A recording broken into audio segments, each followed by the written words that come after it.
Hello, English department.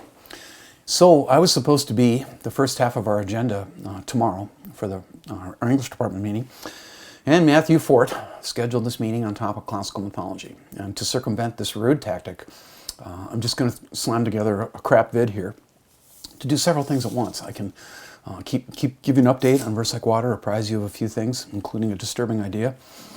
And I can show off my emerging editing skills because I'm becoming, obviously, as you can see, a professional videographer. And I also, this will happen while I'm actually holding a live Zoom class talking about Sophocles with my mythologists. So some updates. I think I've got 4 items here in number, and I'll try to be fast. The Joy Harjo event, our first event of the year, is coming along more or less well. Again, help me promote this, as always, to our students. That reading is going to be virtual, live at noon on November 12th, which is we're just about a month away from that. This is going to be a statewide event, I hope, and I have, for the first time ever, purchased NPR ads, not just in the Brainerd Lakes region on the News and Classical Music station, but across the state. So a lot of people are going to hear about this, and I've never spent that much money on at least those 15-second spots before. Again, this is a mashup of our efforts, CLC, Verse Like Water, Riverland College, and the Olseth Family Foundation, run by English major John Olseth, my new best friend. The lowest we could get Norton to come down on books was just around $10 per book, and he has spent himself $13,000 on 1,250 copies of Joy Harjo's brand new book, An American Sunrise.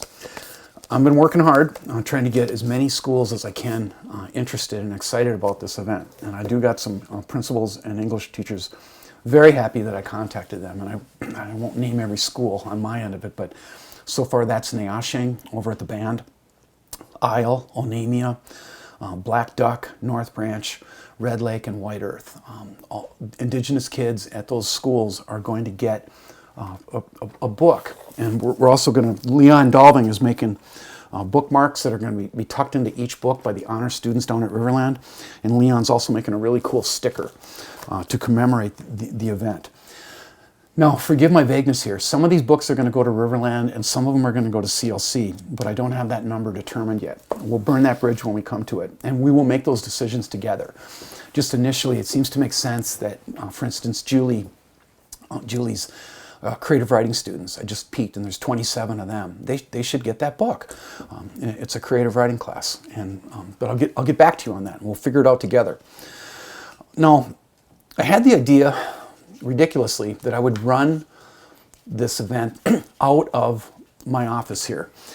The plan still is, even though Ken Dawes has kind of thrown a wrench into it, the plan was to create a small Zoom room of just us, the English majors of Riverland, and maybe some select students that are important to us, like CLC alum Naomi Ringhand.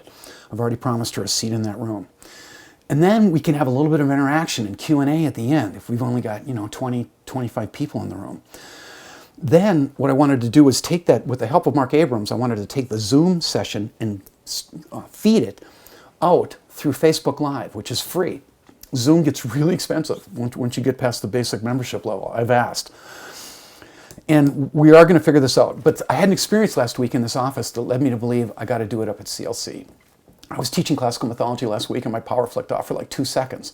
Not the end of the world, but it meant that I had to wait for my router and modem to refire, which takes a strong 3-4 minutes. And I was kind of stressed out because I was thinking, these students are all going to be gone by the time I get back in the room. Well, I must have forgotten that classical mythology this fall is just a loving, warm family. All 38 of them were there, and when I got back in the room, they were having a boisterous conversation about Marvel comic characters. And so I'll keep you posted on how that's going to work.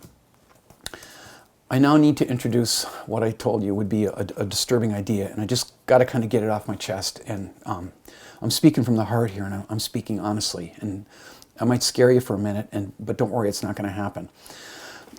I think we're all kind of planning for a world, continuing to make plans for a world that no longer exists. That's just me. And I'm no different. I want to keep striving, and I want to keep planning, and keep asking myself in my teaching and with poet hosting, how far can I take it? What's possible? in this strange world with increasingly epic events coming at us. And, Martha has us thinking about succession, like who's going to take over for Verse Like Water when I go. I keep saying I'm not promised tomorrow, but I hope that day is a long ways away. I still enjoy it, everything about this life. But I have looked ahead to retirement with caution, and I'm thinking, here's the thought I've had. The thought has been, while I may be able to put that piece of chalk down in E339, I think it's going to be harder than that to give up poet hosting. I don't want to retire like my dad did. He just stopped selling insurance and sat in a chair and read bad novels and looked at the Mississippi River. Got pretty inactive. And I've probably more than once entered into the hallucination that I'm going to be busy, that I'm going to keep, stay vibrant. I hope so, but then again, in 3 weeks I'm 61, aren't I? Truth be told, in imagining that distant afternoon where I pack up my office and leave the college for the last time bawling, I've imagined taking Verse Like Water with me. Okay, and you might be thinking, well, how would that work? Well, grant writing is child's play.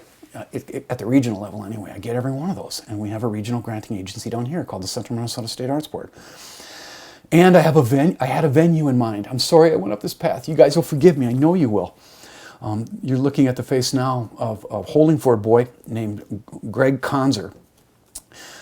Classic story. Goes off and makes millions of dollars, and then he comes back to make his town a better place. Greg Conzer has built a first-class arts complex called Arts in Motion on the Lake Wobegon Trail. It's unbelievable. There's a cafe. There are classes for studios. There's a stage for music and poetry. And he spent a lot of money on it, and he's knocked out loaded. And I'm already his poetry consultant. And I had the idea that, for a moment, that I would keep hosting poets till I'm dead, and Verse Like Water would become Verse Like Water, this visiting poet program of Central Minnesota. Matthew, I found out from Gay, that's how seriously I took this idea, that I don't own Verse Like Water. I don't. I thought it'd be like a syllabus. That if you create it, then it's yours. It's not. At least so far, the lawyers at the mothership in St. Paul have proclaimed that the minute I took $1 in student life funds, that the college became the owner of Verse Like Water. And so on that distant day when I go, what will happen? Will I just let it go like a thing of the earth? Like I have to let go of everything? Maybe, or maybe it'll be lawyer, guns, and money time. I got all three of those. So stay tuned. At least I've got incentive to keep teaching.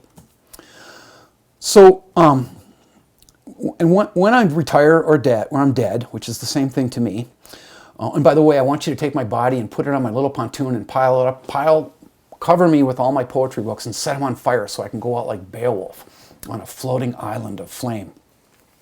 When that day comes, you're gonna be good at poet selection. It's just not that hard. And I can make some quick remarks about this, and then we'll talk about the firm offer form. When I pick, just looking back, I think there's 3 ways that I've arrived at selections of poets. One of them is just through reading, okay? No one had to tell me that Volgnia Mort is going to be a sensational poet to bring, at least virtually. She'll read from her office at Cornell.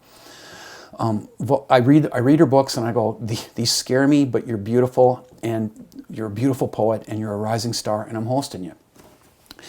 I also get help from the poets themselves. And that's kind of a delightfully messy, organic thing, right? And an example would be, not that long ago, I was going down the road, coming up to CLC with Nick Flynn, and we're traveling and telling stories, and Nick is swearing away, and all of a sudden his phone flickers, and it's Spencer Reese. He says, "Oh, it's Padre."